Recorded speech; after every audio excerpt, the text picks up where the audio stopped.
What's up, guys? Thanks for tuning in. Welcome to the show. As you noticed, Robin's not here just yet. He sent me a message just a second ago, and he's like 3 minutes. So let's time him, shall we? See if he makes it. But anyway, yeah. So Robin should be here in a few. I'm going to go on here and start throwing some little things on here for a few minutes here before we get Robin on, and then we'll get Tim on here and talk to Tim for a bit. But if you're looking to book Ashmore Estates, there's a phone number, the website to go to, check it out, and write all that stuff down. Go and get yourself booked, because I know that it is pretty booked up. I know for the rest of the year, I know like Saturdays are booked up quite a bit. So yeah, if you're looking to book Ashmore, I would do that sometime in the near future. And you made. I don't think it was even 3 minutes. No, I was halfway across town, so it wasn't too bad. Oh yeah, it wasn't too bad. I just now told everybody to go check out Ashmore Estates, so I haven't said very much yet. Yep, I just put that on there, and yeah. So how's it going? Just another busy week, Yeah. So, yeah. So had the investigations Sunday night that I take care of, and didn't get home till about 1 o'clock yesterday afternoon, and then trying to catch up the office, and then back today, and meeting tonight, and then pack tomorrow night, and head back over on Thursday. Start all over again. Busy. Oh yeah, it gives me something to do. Yeah. Busy's good. Going there. Not too bad. I got a full overnight going on here tonight, like kind of a last minute thing. So somebody booked and they're here for the night, and yeah, it's been pretty busy over the weekend. We had Shane Pittman was here from Holzer Files. He did an event Friday night, so that was a lot of fun. Oh, yeah. Then we went over and we strolled over to we kind of drove over, I guess, because we don't want to walk that far, but we went to Bobby Mackey's and hung out for the G Crew event. So that was fun. So needless to say, I didn't get much sleep over the weekend. Yeah, but yeah, I mean, it's been busy, and then of course, we got the public investigations every month, and then we have the public investigation that we teamed up with the Asher Walton House, 2 doors down, that we're doing the event with. So that's coming up at the end of October. We still have some tickets left for that. People want to buy tickets and go to that event. So you can go to rhodeshotel.com on that. I'll throw it up there again real quick. So yeah, feel free to go there and check it out. And we do have some tickets that are still available for that.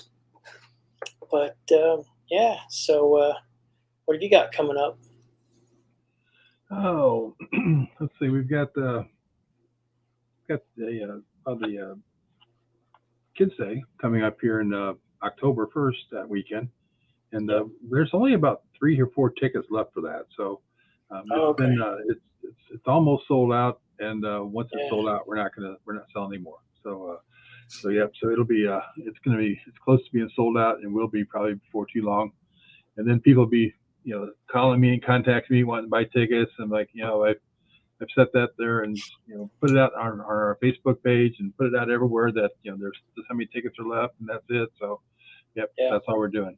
And then we're doing a double header in November 19th, which would be kind of fun. We've got the Chris and Mike from the Tennessee Race Chasers are coming in. They're going to do a daytime investigation celebrity event and a nighttime investigation. So anybody that hasn't investigated Ashmore during the day, you need to think about doing that, because I had a group there, the group that was just there Sunday night.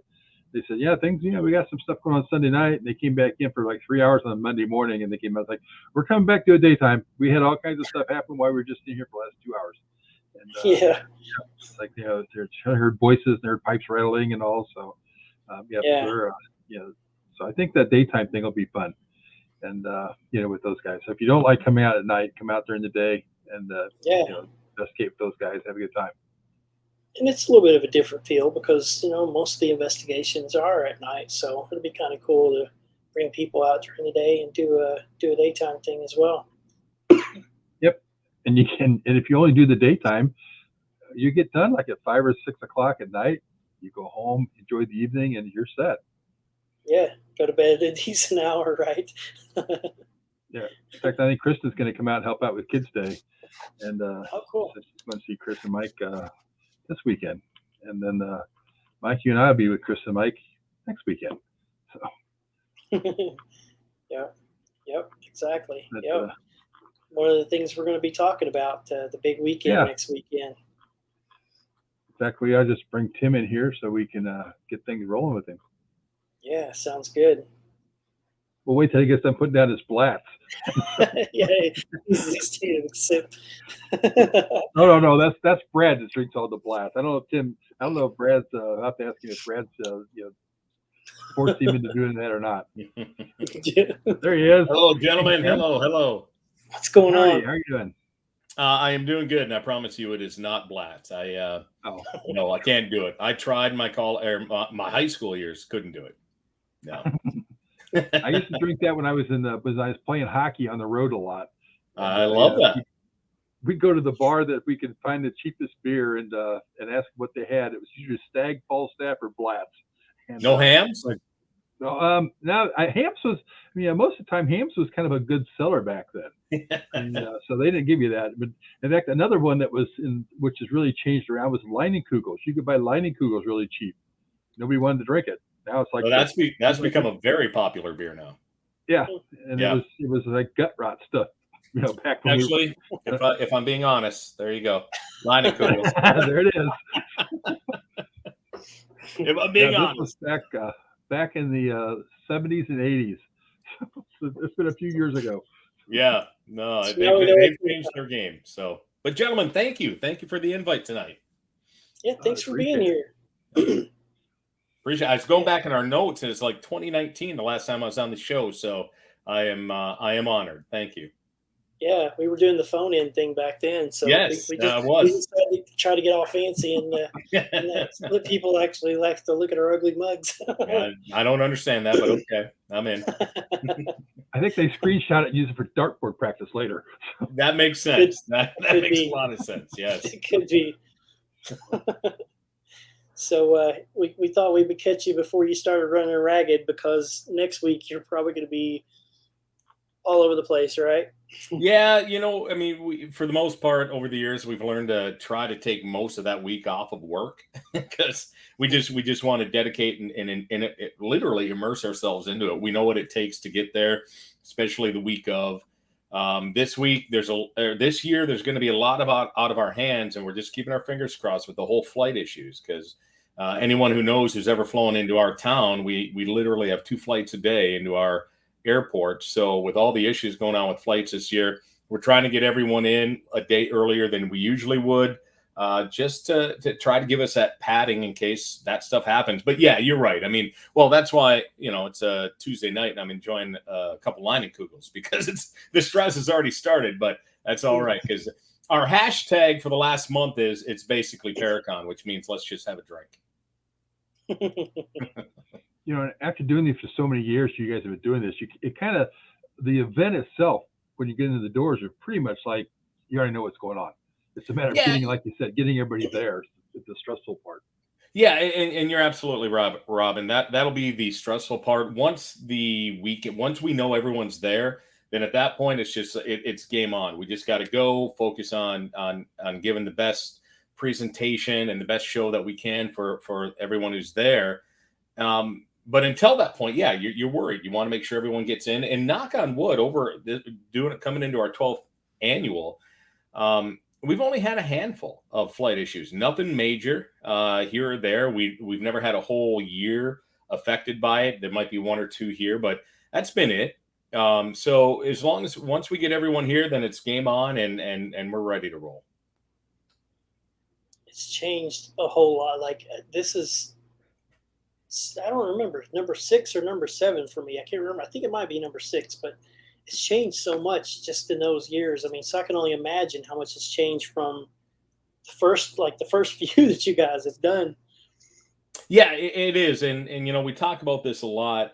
We love to look back on everything that has happened from even the day when Brad and I first talked about this, coming up back on a flight from Florida from an event. We were traveling as much as we could to learn. We were a young investigative team back then, and we were trying to go to these events to learn from the people in the field. And we're coming back from Florida, and I look at Brad and I'm like, "What do you think about trying to bring one of these to Sault Ste. Marie?"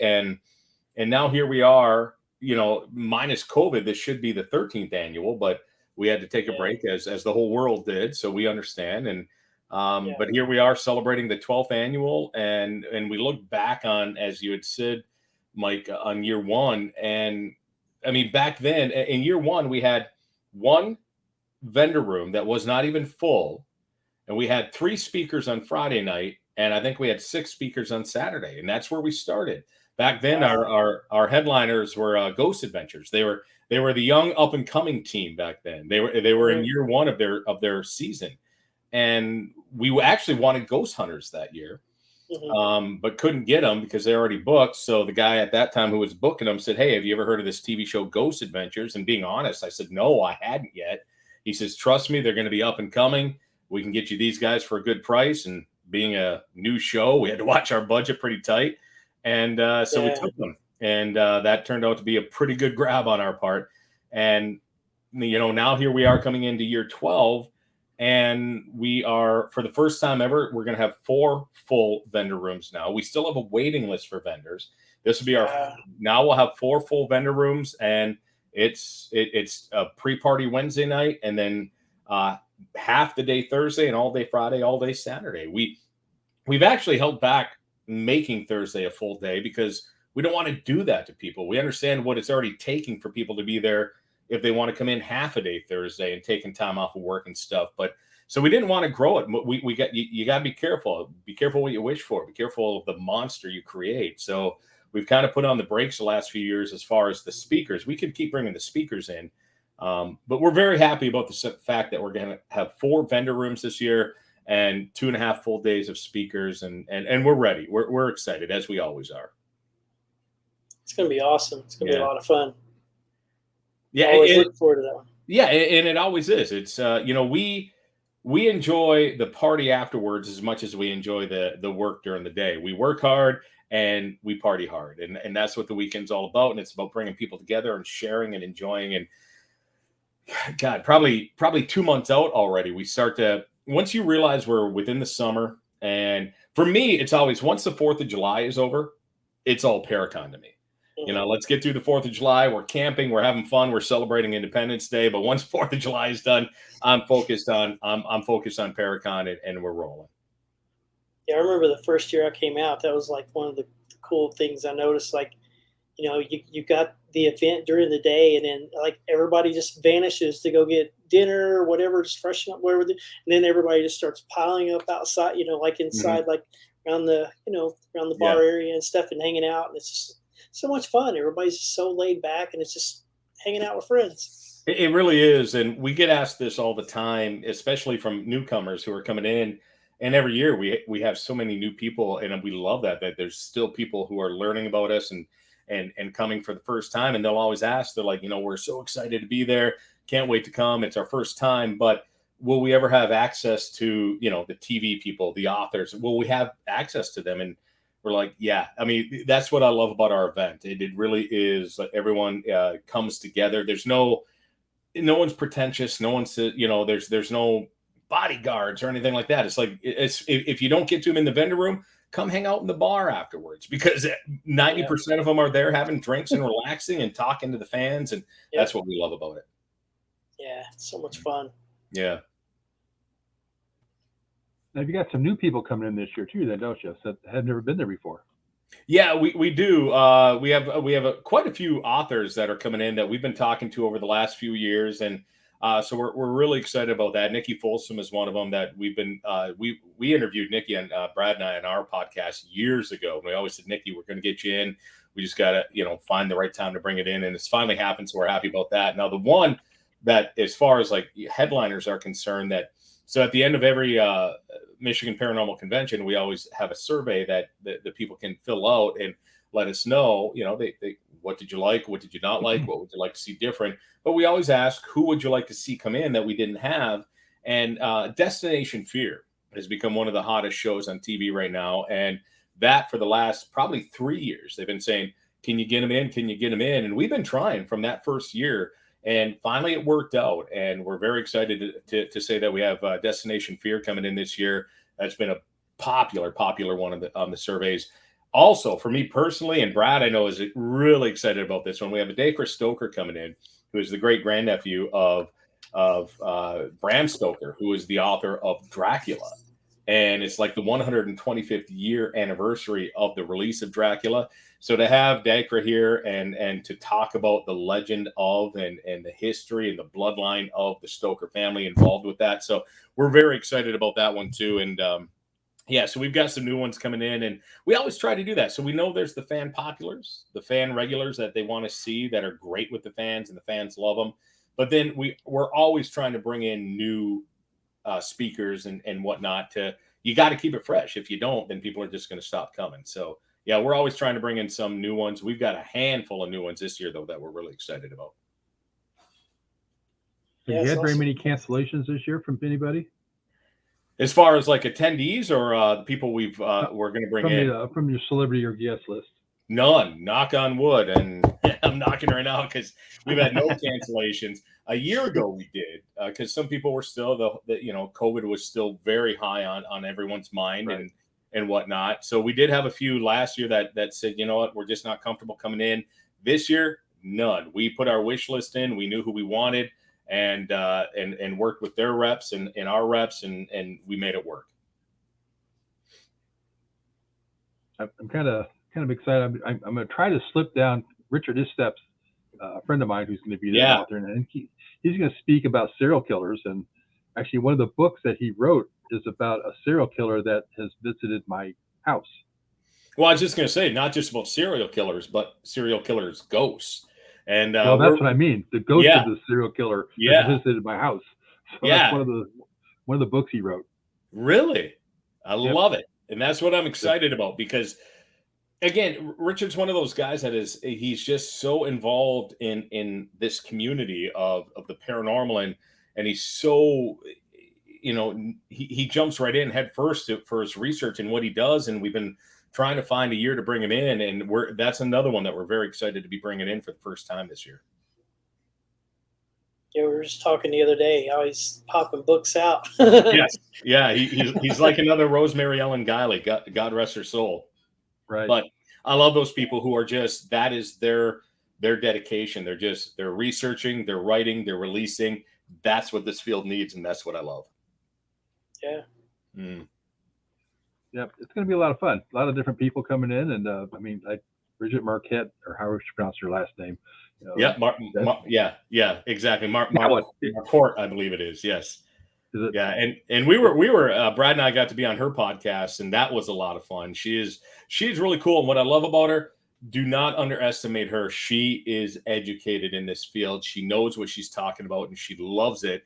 And when she interviewed us, we were just like, all right, a lot of respect, man, because she had asked great questions. She knows the field, and so we're really excited to have her with us this year as well. Now, how about you guys? What day are you guys going to roll in? Either Wednesday or Thursday for me. Yeah. Okay. Yeah, one or the other. I know I'll probably be heading up Wednesday. If I get there Wednesday, it's probably going to be late. Okay. So it could possibly be say Thursday morning. Yeah, early. Yeah, early. You might be passing us, some of us coming from the bars. You're going to your room. Yeah. Yeah. That might be the case. Mine's about a 11-hour drive, so it'll be it takes a little while to get there. Yeah, perfect. It's about 7.5 for me. 7.5 and 11. So safe travels, guys. Yeah, thanks. At least not pulling the mystery machine makes it a little bit less stressful. Well, the mystery machine will be missed. I can't tell you how many people still talk about that. Yeah. Brad said we're going to bring it back up sometime, and now that we found out we could actually park it farther down by the theater area. Yes. Yeah. Exactly. Yeah. Because if I remember got, correctly, we had it up at the other entrance, didn't we? Up at oh right, yeah, all the way to the other end, at the entrance exit area there, and we were getting it out. To get one of the guys there said, "You guys could have parked that down by the theater." And we're like, really? Because we didn't think you could. Yeah, if I'm being honest, I was surprised that's where they put you guys, because I've seen, through the years when the casino will do, win this car, they have it parked right there by the theater. So I was really surprised. I just figured maybe the Mystery Machine was just a little bit too big for everything. But I'm glad to hear that. So, yep. So if somebody's asking, I'll let you answer this because you know more about what's going on than we do. Oh, so Wednesday night? Right. So I see we got Ryan Price. He's asking, wait, what's happening Wednesday night? So last year was the first year we actually did a Wednesday night thing, because more and more people are coming in now because of the Thursday starting at 3 p.m. A lot of people want to get their Wednesday night and they're hanging out. And Brad and I put our heads together and we're like, we got to do something for the people who are there early enough. Let's at least kick it off. We actually called it the MI Paracon kickoff party last year. And so what we did, we just had a panel of people, and I hosted it, and it was in the back bar at Kuwaitan. So, it's where the bands play and stuff on the weekend. So we were back there. So this year, what we're going to do is Brad and I are actually going to take our podcast, Creaking Door Paranormal Radio, and we're going to do a live show from that same bar. And we know for sure we're going to have Amy and Adam with us to start the show. And then if a few other people are there early enough of our people we're bringing in, we're going to have them as a part of the show as well. And then if anyone has been watching MJ and her new board game she has out for the paranormal, which is basically it's the paranormal version of Cards Against Humanity, but it's much better. We're going to pull out a couple of those brand new boards, and we're going to be playing it live right there as well. And anyone who wants to get involved and play that game with us too, we're going to be doing that as well. So we do have a pregame, again, a pre-party. Anyone who's there early enough on Wednesday, come on to the back bar and be with us. We're going to be there. We don't have an actual time be watching the MI Paracon, the UPPRS page, and the Creaking Door page on Facebook. We'll post it all on there at what time we're going to start. It's probably going to be 8, 9 o'clock, nothing too early. And so we'll have a little pre-party just like we did last year for sure. Yeah, you're going to see me like driving like crazy just to get up there now Wednesday. Yeah, for sure. Hello, Scott Tepperman. He's checking in. Hey, guys, just scrolling by. Saw you guys broadcasting. Hello, Scott. It's been a long time since Scott and I talked. He and I think, last talked when way back in the day before Brad and I started Creaking Door Paranormal Radio. I was the co-host of TAP's family radio podcast way back when. Actually, that's when Amy Bruni and I first worked together on there, and I was there with Chris Williams and a few other people that we did that show with. And I remember we were able to interview Scott way back then. So it's been a while since Scott and I have talked, but good to see him stopping in. Yeah. Maybe a GHI convention or reunion sometime up in Michigan Paracon. Yeah, for sure. Exactly. You bet. That'd be awesome. Yeah. Yeah. It's been a while since we've seen the GHI guys together. So that'd be a lot of fun. Yeah, that'd be a blast. Katrina was there a couple years ago. Yeah. She's kind of taken the last couple of years off because of COVID, I think, for the most part. She has, yeah. That it hit her pretty hard, and we respect all that. And I think we actually had her on our wish list a year ago, and she just wasn't ready for it. And we're like, all right, we're not even everything. We just wanted to give her another year to kind of get comfortable with everything again. So Katrina will be making it back. We know that. It's just not going to be this year for sure. Yeah, I was going to say, lost my chain of thought. Man, I do that a lot lately. It's the old age creeping up on me. We're all kids. We're all kids at heart anyway. You have to explain this one.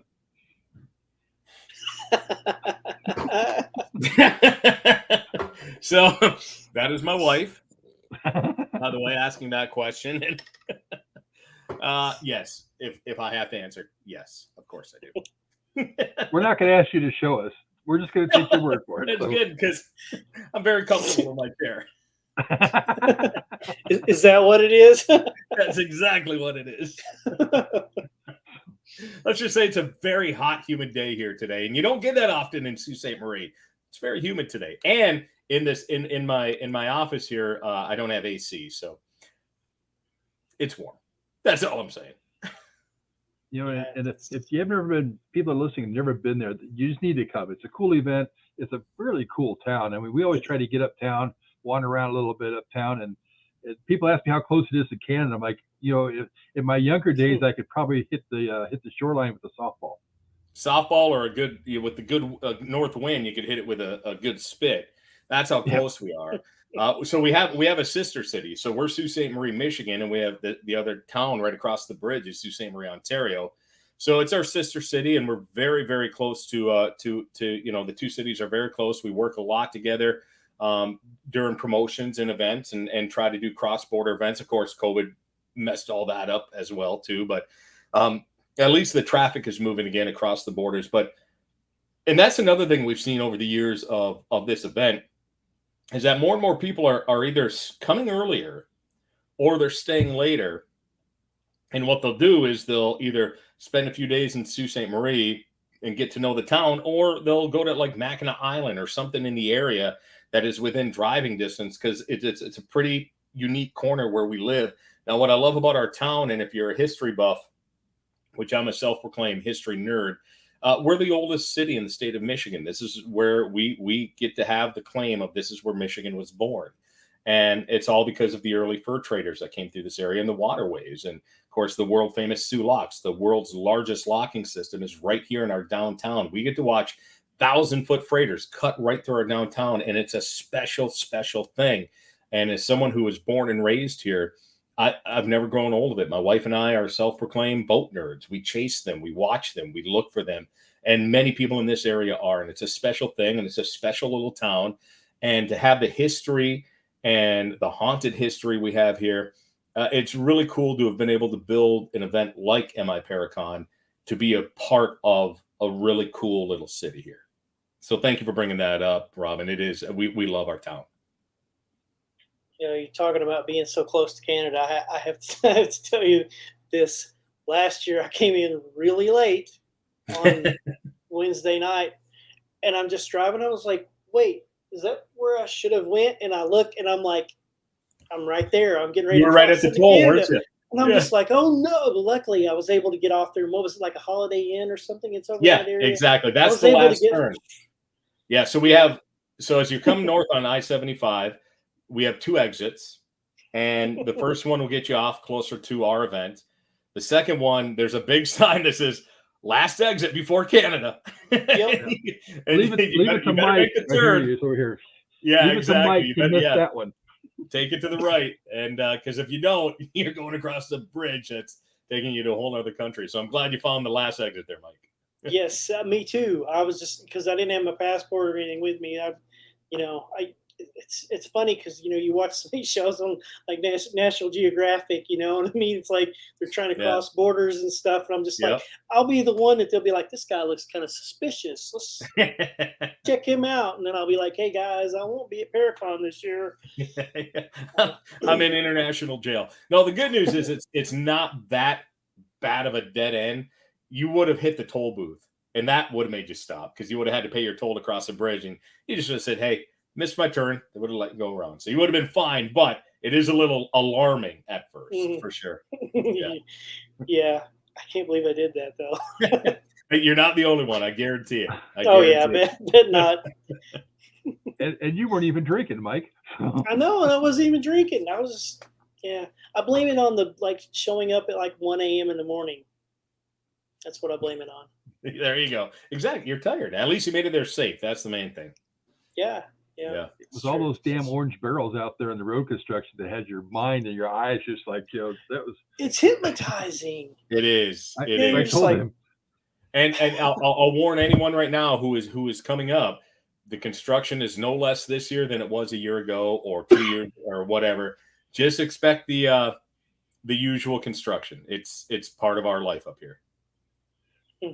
Yeah, my least favorite part of that whole trip is the bridge. And your least favorite? Yeah, I like the bridge. I don't like going across the bridge when they're working on half of it. Yeah, and they send all the traffic to the other side because it's safe over there. It's just that we got to work on this part because it's bad over here. And usually the side they send you to is the graded side. So you're humming exactly. and it's pulling your wheels. And if you look down, Yeah. here's the thing a lot of people don't realize. If you ever stop, like if the traffic's backed up and you're on those grates, don't tell the bridge authority I'm telling you to do this, but open your door. Those grates, you see right through. They go right down to the water. yeah. So yeah, those grates can be a little intimidating sometimes. Don't tell me that.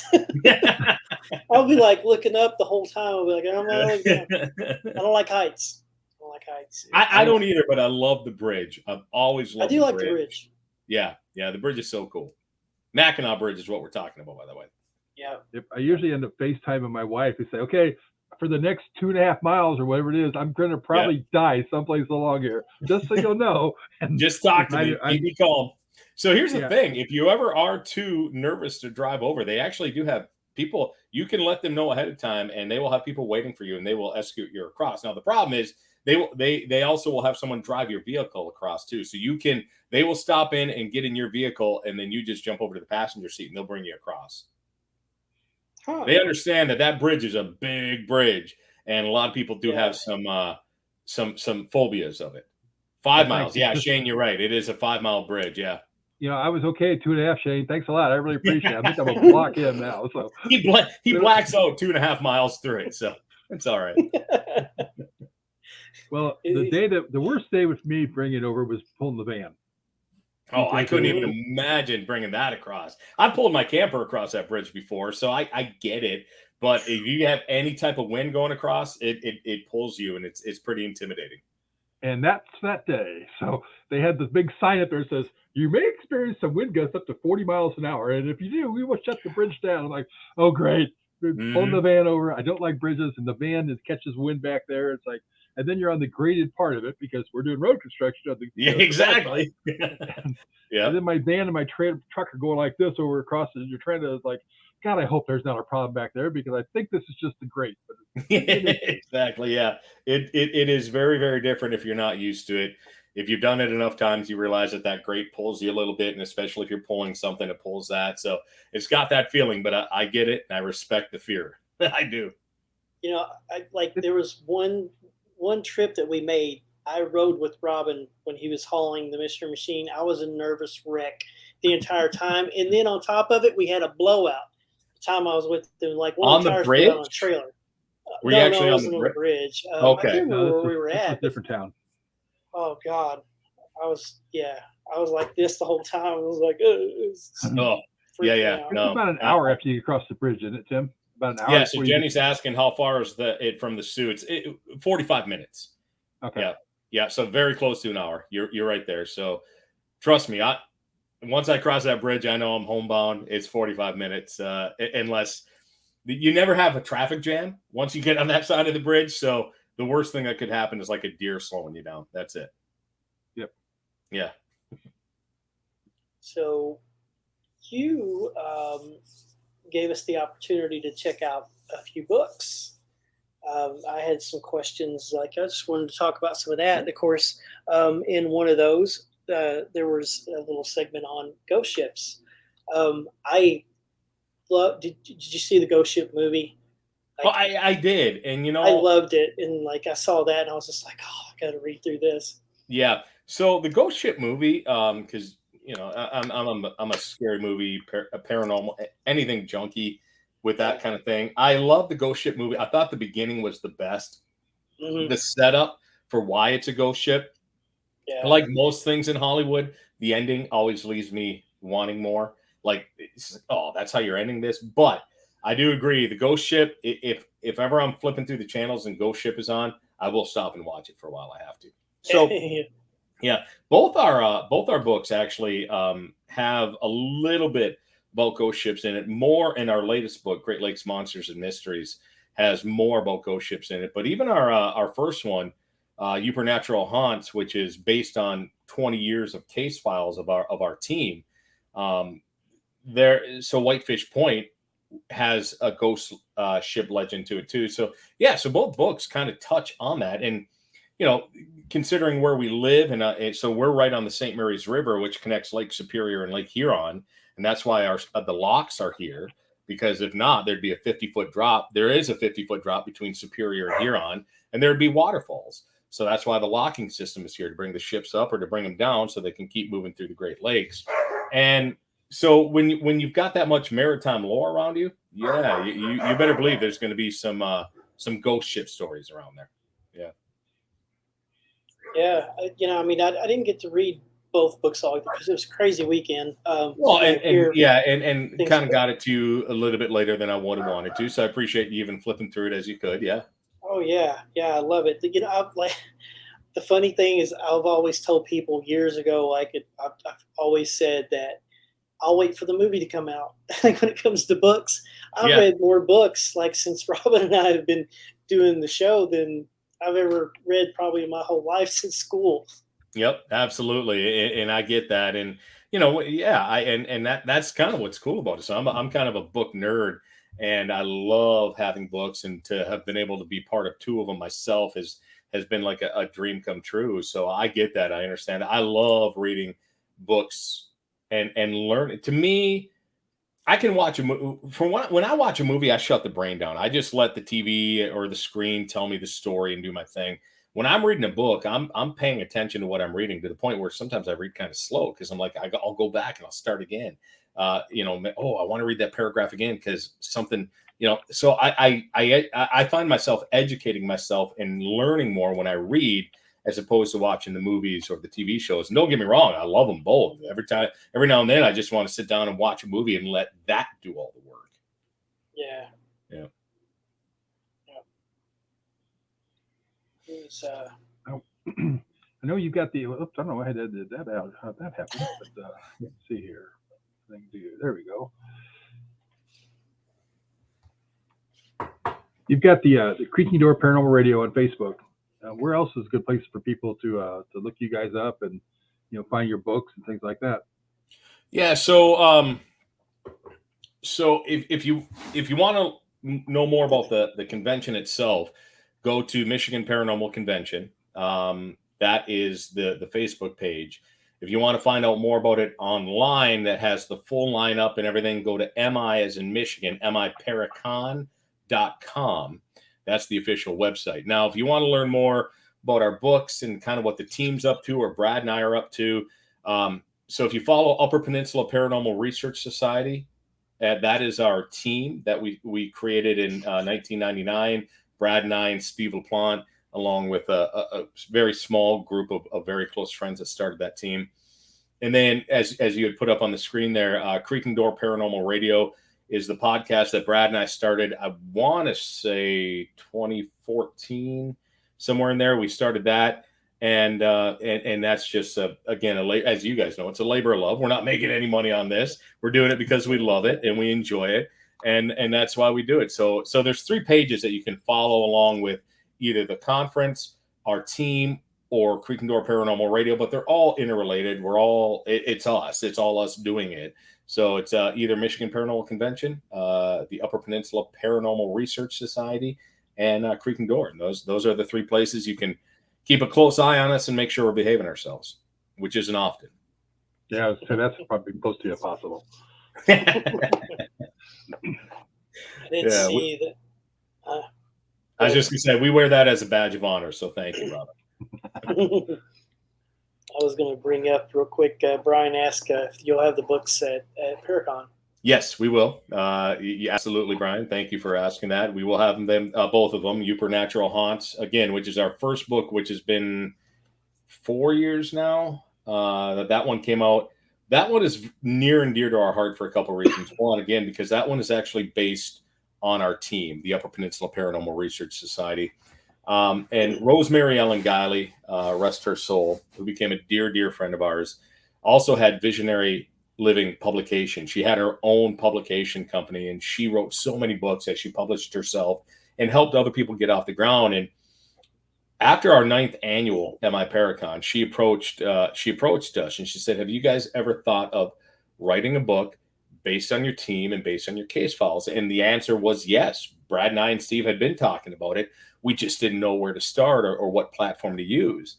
And so we said, yeah, we actually have. She goes, "I would love to publish your first book based on your team's case files for your 10th anniversary Michigan Paranormal Convention." We're like, yes, done. Let's do it. So we signed the contracts, and then myself and Steve and Brad sat down. So Paracon would have been in August of that year. We were writing by the holidays, and we wrote all through the winter until we released it. I think would have been May of that year, May or June. But we released it. The big release was at MI Paracon that year for the 10th anniversary. Now, the sad bit of that story is that we had no idea. We were working with Rosemary through email and through phone calls and putting that book together. And she was sending back her edits. We were sending our thoughts back and forth. We had no idea through that whole time she was fighting terminal cancer. And just shortly after the book released, we found out she had passed away. So Yooper Natural Haunts was the last publication from Rosemary through her visionary publishing company. And we hold that near and dear to our hearts because she was such a special woman to us when she was alive. And it just embedded in us after that happened. So that is a very special book to us for two reasons. One, because it's on our work of the 20 years of case files. And two, because knowing we worked with Rosemary on it, and it was her last publication. Now, we already had the contract with her to release our second book, which we released 2 years ago, Great Lakes Monsters and Mysteries. That one is just with Brad and I. Now, this was actually supposed to be our first book. Brad and I had been talking about wanting to release this book based on Brad and I do a lot of tours and talking and whatnot around at other events and libraries. And this was based on one of the lectures we had gave, and we loved it because we continued to learn more about our area, the Great Lakes region. And then this book isn't based solely on that talk because we really expanded it once we started for the book. But this was supposed to be our first book. Then Rosemary came to us and asked us about the case files. We're like, all right, we're doing the case files first. Then we're going to go back to what we always wanted to start. So that's where the two books came into play. Something we're very, very, very passionate and happy about. And so, so both of them, long answer to the question. Both of them will be available at MI Paracon. Yes, absolutely. Cool. All right. I'm going to ask, go ahead, Robin. Go ahead, Mike. I was going to ask my question. I ask everybody it. Yeah, Robin, just kick back for a minute. So if you could investigate anywhere in the world, where would you investigate? Ooh, that is a good question. And I've been asked that question before, and every time it seems to be a different answer. I would love the one thing that always pops into my head, because three of my heroes growing up, the people I was reading their books, was Hans Holzer, and he investigated the Amityville Horror House. And even though the people who have owned it lately have said there's nothing going on, no worries, no problems, I still would like to have my chance in that home just to see, even though there's been a lot of debunking and everything going on and whatnot. The people I looked up to in the books that I read growing up, that was a big moment right there in that home. So the Amityville Horror House is one that I've always, if nothing else, walked through. I would love to see that home. Yeah. But yeah, so that would be my quickest answer, I guess. I mean, if you gave me a half hour, I'd come up with a dozen. I guarantee it of places I want to go to. But yeah, that would be the one. We've gotten some good ones. Like people, we've had the White House, we've had the catacombs. What else have we had, Robin? They've been, all over the place. The prisons, Alcatraz.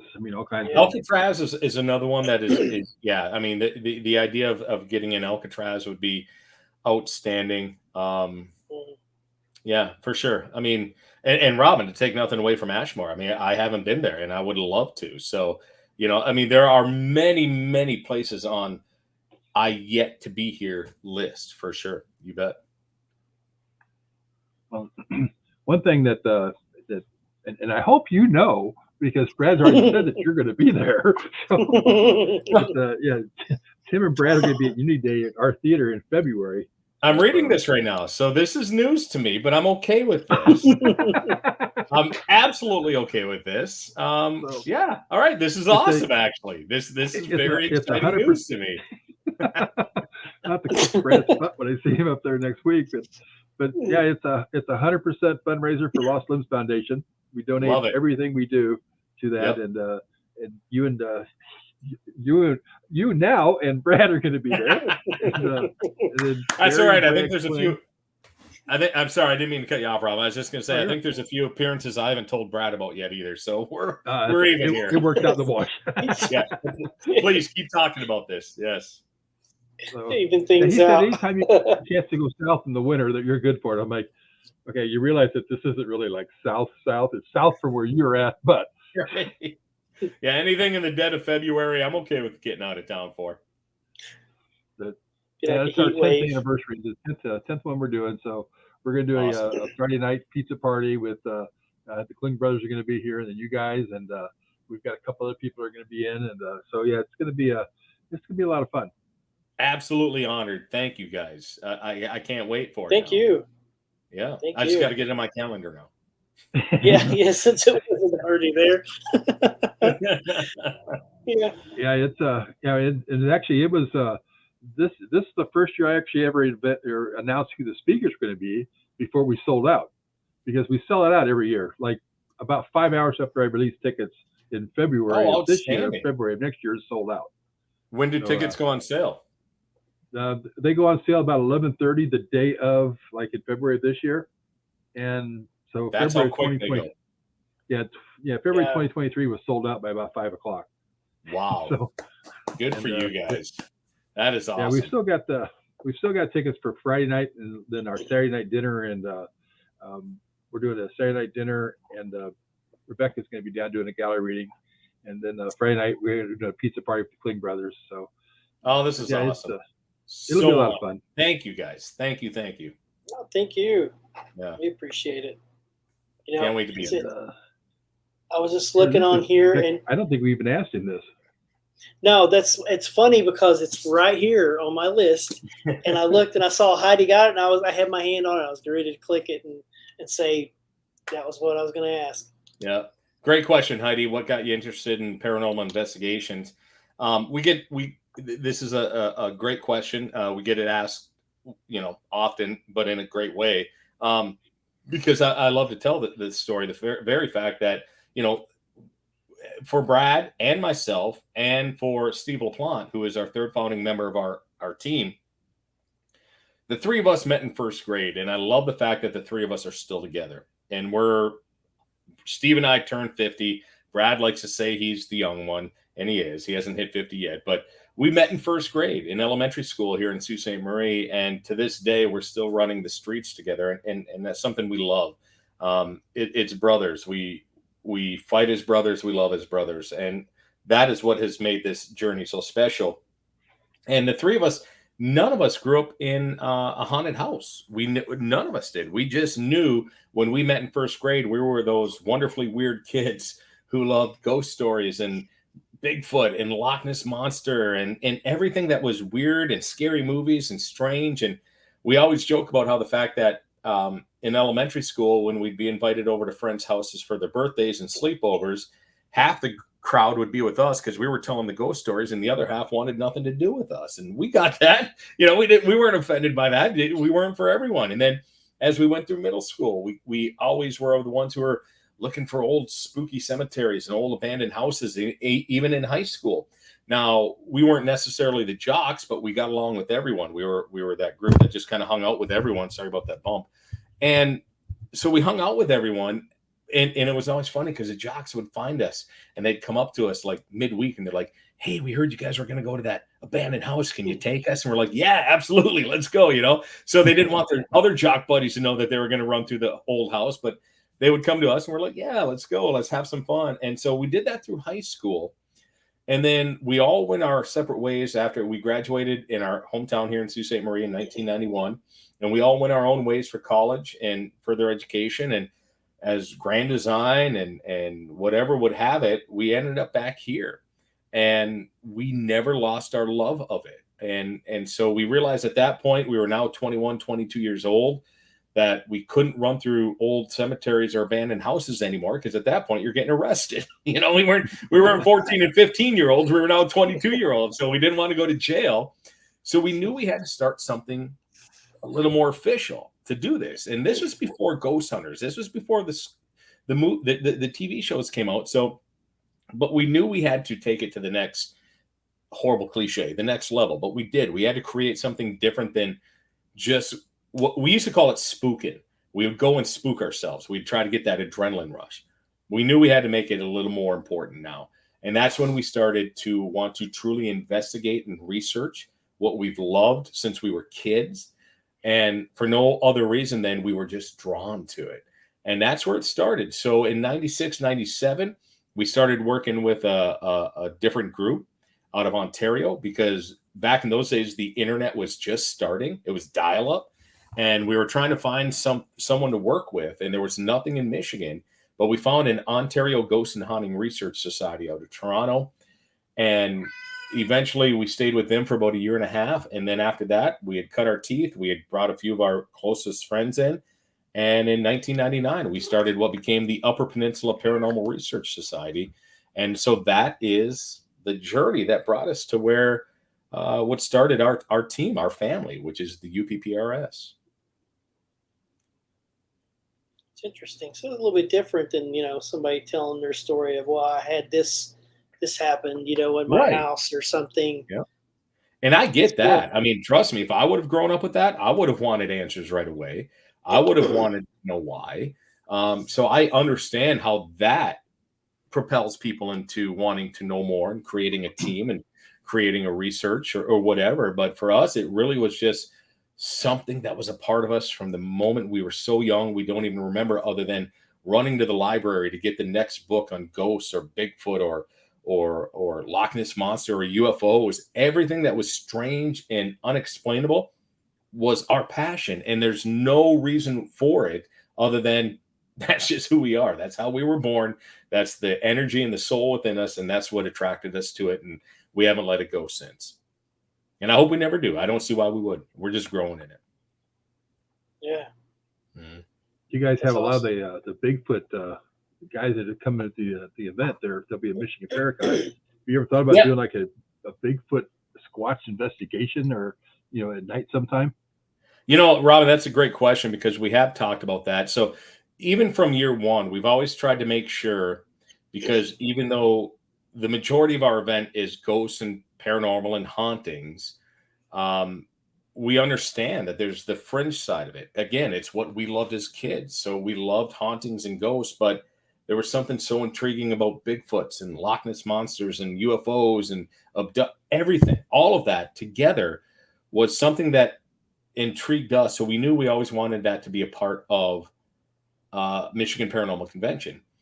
So we always had to make sure, and we still do, that we have 1 or 2, 3 or 4 speakers that either touch on UFOs or touch on cryptids or something along those lines. That is kind of what we call the fringe, or the loud relative of, here's ghosts and hauntings. You got that loud relative. That's cryptids and UFOs. And they're one, though. They really are, because it's mysteries and it's the unexplained. And we're all working together to try to figure this thing out.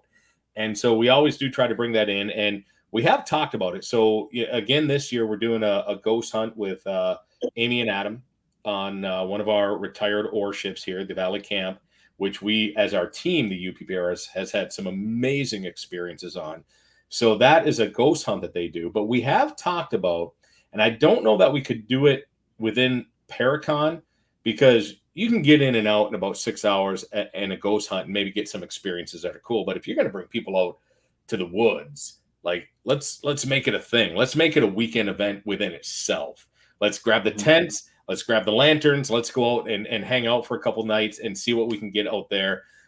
Just this past summer, Brad and I were called out to a home about 10, 15 minutes from where we are, and with a cast of a print and some experiences that have happened out there. So we have talked about doing a possible squatching, but maybe separate of Paracon. I think it deserves its own thing, if I'm being honest. That'd be awesome. That'd be really Yeah. cool. Yeah. We think so too. Yeah.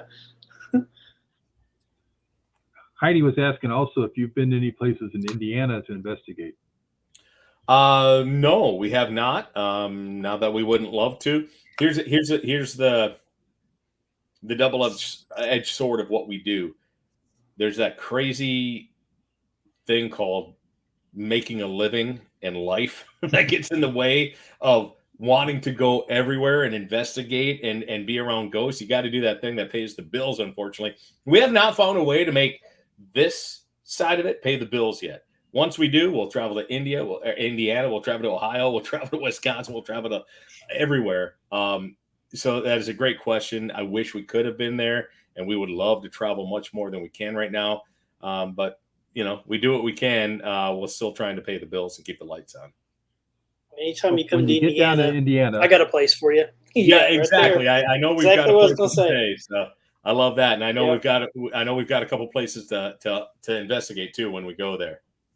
Yep. Yeah, you got to come to Rhodes Hotel. and Ashmore's only about 2.5 hours away from Rhodes. So Well, then maybe we need to make like a long weekend out of it and hit both places. there you go.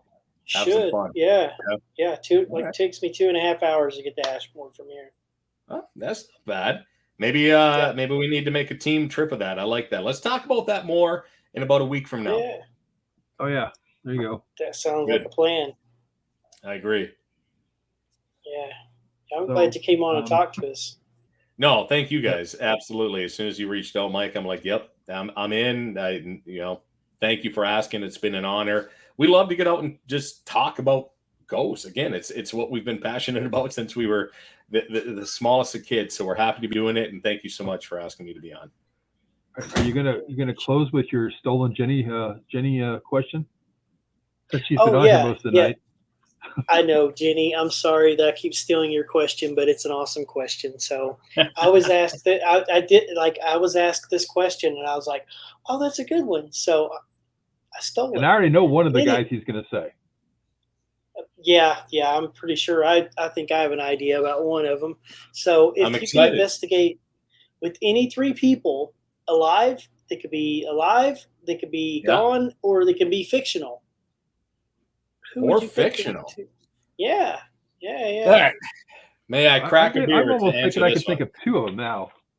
All right. Let me. So, can it only be three? Oh, Nick, as many as you want. All right. Just start popping all now kinds you're making of it too easy. Yeah, that's true. You're right. It's like, name your favorite food. Well, can I name three? No, name one. Yeah. All right. So, this is so tough because I have two of them written down. Well, I've got. I know the three that I'm going to say right away, which is, but there's four that I really want to go with. All right, I want Ed and Lorraine. Okay, but I also want Zaffis and Belanger. I've never had a chance to investigate with them, so I want Ed and Lorraine Warren, and I would love John Zaffis and Jeff Belanger. Those are the four I would go with. But I was way off. Were you? Way off. What'd you say?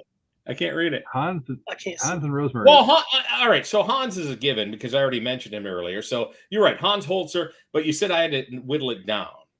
So exactly. So for me, Hans was a little bit.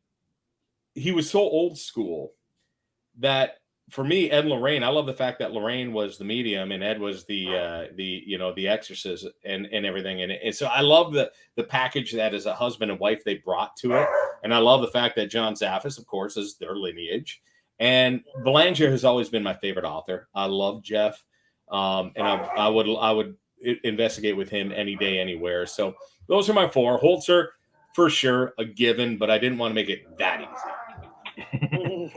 Well, we'll let you go. And if you've never listened to Chip Coffey do his impersonation of you know who I'm saying, man. So well, have you ever heard John Zaffis do his impression of Chip Coffey? Yeah. Oh yeah. The both are amazing. Brad and I have always said those two need to get a paranormal TV show called The Paranormal Odd Couple. They move into an apartment together and they try to live together and they try to investigate together. and then let the comedy ensue because it'll write itself. We've always said we wanted to see that happen. Yep. And like I always tell everybody, when you see those two, especially those two on TV, they're nothing like in real life like they are on TV. No, and that's what I always loved about it. So the first time I ever met John, Brad and I actually met John for the first time. He was someone we looked up to in the field. One, because of his lineage of Ed and Lorraine, but his books too. We were reading his books, and we were appreciating the fact that he was dealing with the darker side of things, which is something I don't ever want to deal with.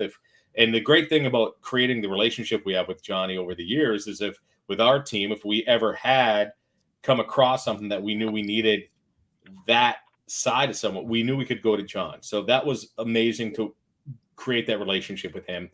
But so when we first met him, though, we only knew what we had read of him, his books, and our image that we had created of him in his mind. We met him at a conference in Florida, and it was at a post-private party, and we were invited into it because at that time I was part of the Taps family radio show, and so the Taps family was putting this event on, so we got invited to it, and I'm like, here's John Zaffis, someone who we've looked up to, and we go up to introduce ourselves, expecting this very stoic, stern, serious guy, but he's not. He's like that uncle at the Thanksgiving dinner that says, "Pull my finger." But that's what's so great about him, because he is that laid back. But here's what I respect about him: when it comes time to do the work and to be in the field, he is that professional about it. And Chip's the same way. You hang out with Chip, and he'll tell you the jokes, and it'll be fun, and you're sitting there and you're laughing. But I think you have to be that way with someone like Chip Coffey, who can do what he can do, and someone like John Zaffis, who deals with what he has to deal with. I think you have to have that other side of you that allows you to relax and just be yourself, and they do. And you guys are absolutely right. That's what's so much fun about hanging out with those guys. Well, good times. We're going to see you next week. Yeah, and I think we went over our time, so I apologize. I talked. Right. No, it's we're having fun. We appreciate it. Good. Yeah, it's been fun having you on. We appreciate you coming out tonight and spending some time before you get super stressed out there towards the end of this week. Yeah, that starts Monday morning. So until then, I'll keep having a few of these, and then next week I'll have a few of these, and so. No, either way, Mike and Robin, thank you guys so much for the invite. It's an absolute honor. Look forward to seeing you guys next weekend again, and safe travels here. All right. Yep. We'll see you soon. Thanks again. All right, guys. Night, Tim. Cheers. Good night. Night. Cheers. That's great having Tim on. So looking forward to next week. That was fun. Hanging out with him and everybody else at Michigan Paracon. So. Yeah, looking forward to it. It's gonna be a blast. Yep. Sure. Other than that, we're going to get out of here for the night, and we will talk to you guys next week and see. In fact, I've got it someplace. What did I do with it? I lost it. Oh, no. Is there someplace I can scroll? Oh, there it is. It's right in front of me. No wonder I can't find it. Next week, Aaron Sagers. And I think we'll probably see Aaron next week in Michigan also, I imagine. We will, yep. Actually, he was telling me that. Yeah, he said I think he's going to be up there. He's going to be leaving Wednesday as well. Yep. To head there. So sounds like a plan. Yep. So we'll be catching him before he leaves. Oh yeah. Yep. Yeah. So other than that, we will catch everybody next week here. So, yep. Good night, guys. Thanks for tuning in. We appreciate it. Check out that LLF radio on YouTube. Maybe we can get to 45 subscribers or something like that. So we can get a few. Okay. Yeah, see if we can get a few more. Good night, guys. Good night, all. My name is Mike, and I'm the founder of the Lost Limbs Foundation. The Lost Limbs Foundation is a 501c3 nonprofit organization that provides assistance to amputee children in need of prosthetics. I started the charity after my own struggles after my leg being amputated just above the knee. Prosthetics cost thousands of dollars, and the average lifespan is 5 to 7 years on a prosthetic. Kids are constantly growing, so they'll go through multiple prosthetics throughout their life. This is the prosthetic leg that I use, and the cost was about $70,000. The Rhodes Hotel is in Atlanta, Indiana, and is owned and operated by the Lost Limbs Foundation. We are currently doing photo shoots, ghost hunts, and special events to help raise money for the charity. For more information, you can go to lostlimbsfoundation.org. With your help, we can help these kids one step at a time.